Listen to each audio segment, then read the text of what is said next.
갈렌 리치필드는 현재 뉴욕 존가에 있는 스타파크 앤 프리먼사의 극동지역 담당이사로 재직 중이며 대형 보험과 금융 업무를 맡고 있다. 앞서 언급했듯이 그는 아시아에서 가장 영향력 있는 미국인 사업가 중 하나다. 그는 자신의 성공 비결이 걱정을 분석하고 정면으로 대응하는 것이었다고 설명했다. 그의 방법이 탁월한 이유는 무엇일까? 효과적이고 구체적이며 문제의 핵심으로 직접 파고들기 때문이다. 게다가 앞에서 언급했던 결단을 실천에 옮기라는 세 번째이자 필요 불가결한 원칙을 간주하고 있기 때문이다.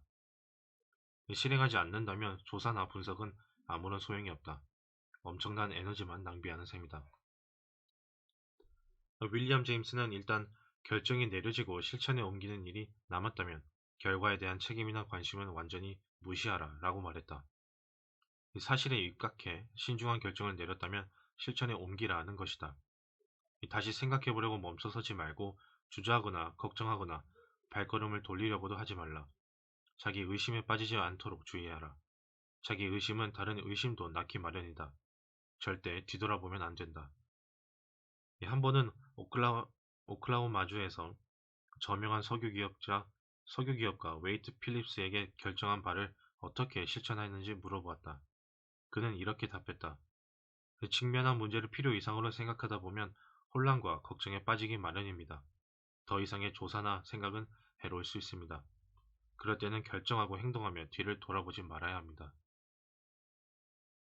당신도 갈렌 리치필드의 방법을 이용하여 골치 아픈 걱정거리를 날려버리는 게 어떨까? 질문에 대한 답을 써보라. 1번. 나는 무엇을 걱정하고 있는가? 2번. 내가 할 수 있는 일은 무엇인가? 3번. 나는 이렇게 문제를 해결하겠다. 4번. 언제부터 실천할 것인가?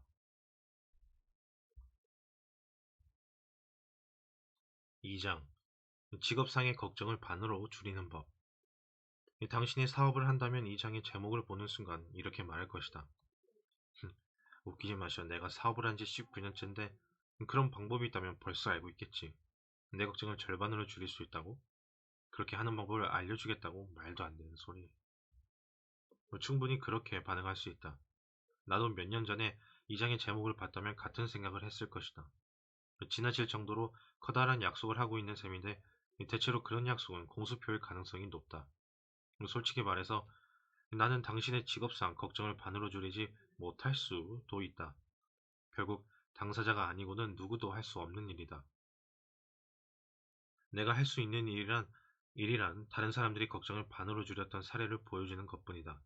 나머지는 당신에게 달렸다. 나는 일부 3장에서 알렉시스 카레 박사의 말을 인용했다. 걱정과 싸우는 법을 모르는 기업인은 일찍 죽기 마련이다. 걱정이 이렇게 지대한 영향을 미치는데 그중 10%만 줄여도 기쁘지 않겠는가? 이 친구부터 한 기업체 임원이 걱정의 50%가 아니라 무려 75%나 줄였던 사례를 보여주겠다. 그가 가진 문제는 경영 현안을 해결하느라 회의에 쏟아부는 시간이 터무니없이 많다는 것이었다. 당신이 확인할 수도 없는 옆집 사람이나 아무개 혹은 내가 아는 오하이오 사람에 대한 이야기를 하려는 것이 아니다. 레옴 심킨이라는 실존 인물의 이야기다. 그는 뉴욕 록펠러 센터에 있는 미국의 대형 출판사 사이먼 앤 슈스터의 공동 경영자이자 책임자다. 그의 경험을 들어보자. 15년간 저는 하루의 절반 정도를 여러 가지 현안에 대해 논의하며 보냈습니다. 이 일을 할까, 저 일을 할까, 차라리 아무 일도 하지 않는 게 나을까 등을 토론하는 동안 참석자들은 점점 예민해졌습니다. 신경이 곤두선 상태로 의자에서 몸을 베베 꼬거나 회의실에 왔다 갔다 하고 논쟁이 이어지면서 제자리 걸음만 할 뿐 한 걸음도 앞으로 나가지 못했습니다. 당연하게도 밤이면 녹초가 되어 쓰러질 지경이었죠. 앞으로도 별반 다를 것은 없어 보였습니다. 똑같은 일을 15년이나 해왔으니 더 나은 방식이 있다는 생각은 꿈에도 하지 못했거든요. 만약 당시에 제게 누군가 온갖 걱정을 늘어놓는 회의 시간이 4분의 1로 줄고 더불어 스트레스에서 비롯된 두려움과 걱정의 4분의 3이 줄어들 것이라고 말했다면 아마 그를 미쳤거나 취했거나 물정 모르는 낙관주의자라고 생각했을 겁니다. 그런데 제가 그런 방법을 만들어냈습니다. 이후로 8년 동안 실천하고 있는데 이를 통해 업무의 효율성은 물론 건강과 행복이라는 결과까지 얻었습니다. 마술이라도 부리냐고요? 아닙니다. 마술과 마찬가지로 방법만 알면 아주 쉽습니다. 비결을 알려드릴게요. 첫째, 15년간 싸웠던 회의 절차를 모두 무시하기로 했습니다. 이전까지는 심각한 문제에 맞닥뜨린 동료가 자신의 실수를 세세히 밝히고 마지막으로 그에게 무엇을 해야 할까요? 라는 질문을 던지는 시기였지요. 둘째, 새로운 규칙을 만들었습니다. 제게 문제 제기를 하는 사람은 다음 4가지 질문에 대한 답을 보고서로 작성해 제출하도록 한 것입니다. 질문 1. 무엇이 문제인가? 예전에는 문제의 실체를 정확하고 구체적으로 파악하지 못한 상태에서 한두 시간씩이나 회의를 해왔습니다. 문제에 대해 토론하느라 열을 올렸지만 직면한 문제가 무엇인지 구체적으로 써보려는 노력조차 하지 않았습니다. 질문 2. 문제의 원인은 무엇인가? 그동안 했던 일을 돌아보니 문제의 근원이 되는 상황을 명확히 파악하려 들지도 않고 걱정이나 늘어놓았다는 것을 깨달았습니다. 그렇게 낭비한 시간을 생각하면 기가 찰 노릇입니다. 질문 3. 문제를 해결할 방법에는 어떤 것들이 있는가? 전에는 회의에서 한 명이 하나의 해결책을 제시해왔고 여기에 대한 반박이 이어졌습니다. 이 감정이 격앙되면서 주제를 벗어날 때도 있었습니다.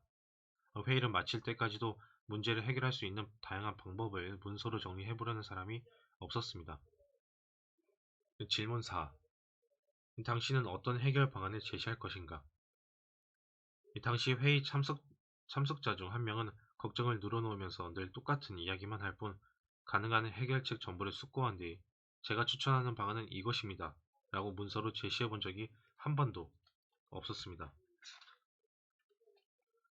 이제는 문제를 들고 저를 찾아오는 사람이 없습니다. 제가 제시한 4가지 질문에 답하려면 사실을 파악하고 문제에 대해 깊이 생각해야 한다는 사실을 깨달았기 때문입니다. 또한 제게 제출할 보고서를 작성하다 보면 문제의 4분의 3 정도는 저와 상의할 필요가 없다는 것도 알게 됩니다. 마치 토스터에서 잘 구워진 식빵이 튀어나오는 것처럼 보고서 작성 과정에서 적절한 해결 방안이 떠오르기 때문입니다. 저와 반드시 상의해야 할 상황이 오더라도 이전에 비하면 3분의 1이 안 되는 시간 안에 문제가 해결됩니다. 이제는 질서 정연하고 논리적인 방식으로 합리적인 결정을 내릴 수 있는 준비가 되었기 때문이지요. 지금은 문제에 대해 걱정하고 이야기하는 시간이 크게 줄었습니다. 그만큼 문제를 바로잡기 위해 행동할 수 있는 시간이 확보된 겁니다. 내 친구 프랭크 베트거는 미국 최고의 보험 판매원이다. 그는 비슷한 방법으로 걱정을 줄였을 뿐 아니라 수입을 2배로 올렸다고 말했다. 몇 년 전 처음 보험 판매를 시작할 때 제 마음은 무한한 열정과 일에 대한 사랑으로 가득했습니다. 그러다 문제가 생겼어요. 어찌나 낙심천만하든지 일하고 싶은 마음이 싹 사라졌지요. 어느 토요일 아침에 그 생각이 떠오르지 않았다면 아마도 저는 그만두었을 거예요. 그 생각이란 자리에 앉아 걱정의 근원을 파헤쳐 보아야겠다는 것이었습니다. 먼저 스스로에게 물어보았습니다. 대체 뭐가 문제일까? 문제는 많은 고객을 만나지만 수익은 거기에 미치지 못한다는 점이었습니다. 고객이 상품에 관심을 갖도록 만드는 일까지는 잘했지만 막상 계약 단계에 이르면 번번이 벽에 부딪혔습니다. 그들은 조금 더 생각해 볼게요. 다음에 한번 찾아오세요. 라고 말하곤 했죠. 그러면 저는 이후에도 여러 차례 그들을 만나야 했는데 그렇게 시간을 허비하다 보니 우울증에 걸릴 지경이었습니다. 다시 스스로에게 물었습니다. 어떤 해결책이 있을까? 이 질문에 답하기 위해서는 먼저 사실을 검토하고 연구해야 했습니다. 저는 지난 12달 동안의 기록을 뒤져보다가 놀라운 사실을 알게 되었습니다. 이 수치상으로 볼 때 판매의 70%가 첫 만남에서 이루어진 것이지요. 두 번째 만남에서 계약에 성공한 비율은 23%였습니다. 그리고 3번, 4번, 심지어 5번 넘게 만나면서 시간과 공을 들였을 때 계약을 체결한 비율은 겨우 7%였습니다. 성공 확률이 고작 7%인 일을 하느라 하루의 절반 정도를 허비해온 셈입니다. 해답은 무엇일까? 명백했습니다. 저는 고객을 2번 이상 만나지 않기로 마음먹었습니다. 남은 시간을 새로운 고객을 확보하는 데 썼지요. 그러자 기적 같은 일이 벌어졌습니다. 얼마 지나지도 않아 한 번의 방문으로 거둔 실적이 2배가 된 것입니다.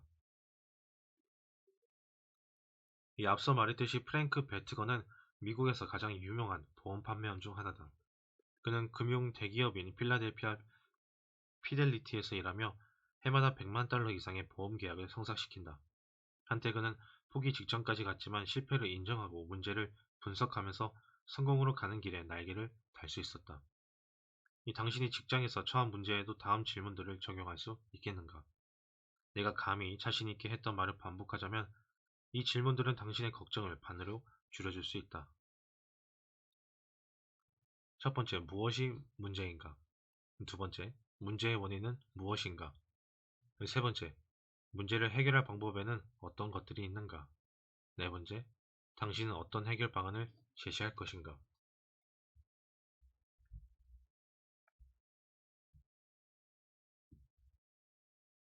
3부, 걱정이 나를 망치기 전에 걱정하는 습관을 없애는 법.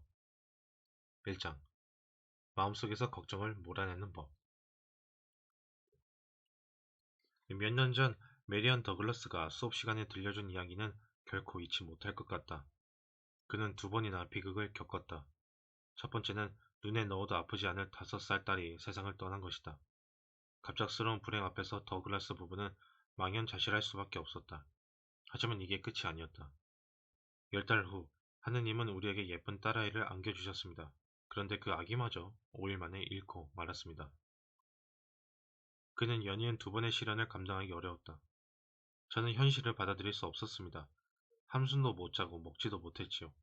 마음 편하게 쉴 수도 없었습니다. 신경이 곤두서 있고 자신감은 사라졌습니다. 결국 의사를 찾을 수밖에 없었다. 한 의사는 수면제를 처방했고 다른 의사는 여행을 권했다. 하지만 둘 다 그에게 아무런 도움이 되지 않았다. 그는 몸이 마치 바이스에 물려있고 바이스가 저를 점점 옥죄는 느낌이었습니다. 라고 말했다.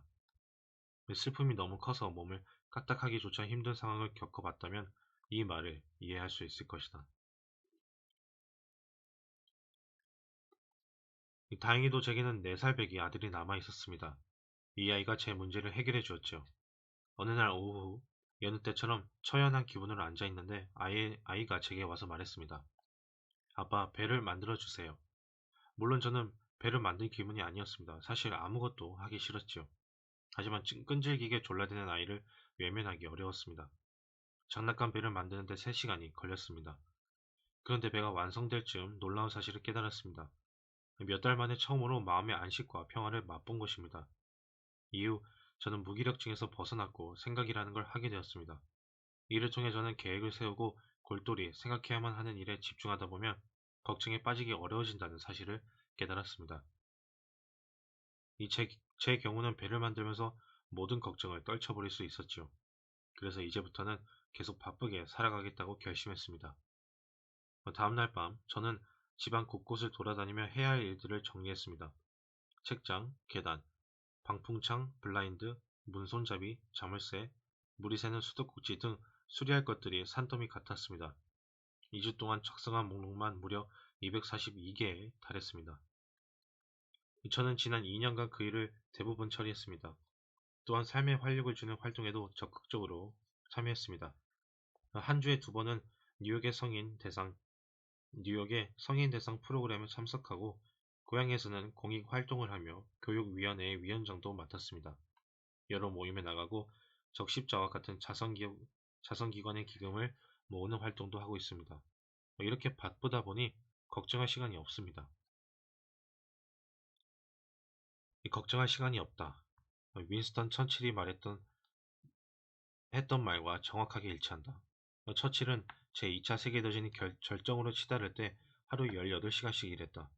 엄청난 책임감 때문에 걱정이 되지 않느냐고 누군가 묻자 그는 이렇게 답했다. 너무 바빠서 걱정할 시간이 없습니다. 찰스 캐터링도 자동차의 자동 시동 장치 개발을 시작했을 때 난관에 봉착해 있었다. 그는 얼마 전 퇴직할 때까지 세계적으로 이름이 알려진 제너럴 모터스의 부사장이자 회사 연구소의 책임자였다. 하지만 당시 그는 헛간의 다락을 연구실로 쓸 만큼 가난했다. 아내가 피아노 레슨을 해서 번 $1,500로 근근히 먹고 살았다. 나중에는 생명보험을 담보로 500달러를 대출받기까지 했다. 내가 그의 아내에게 걱정되지 않느냐고 묻자 그녀는 이렇게 말했다. 당연하죠. 걱정하느라 잠도 제대로 못 잤어요. 하지만 남편은 달랐습니다. 일에 몰두하다 보니 걱정할 시간도 없었던 거예요.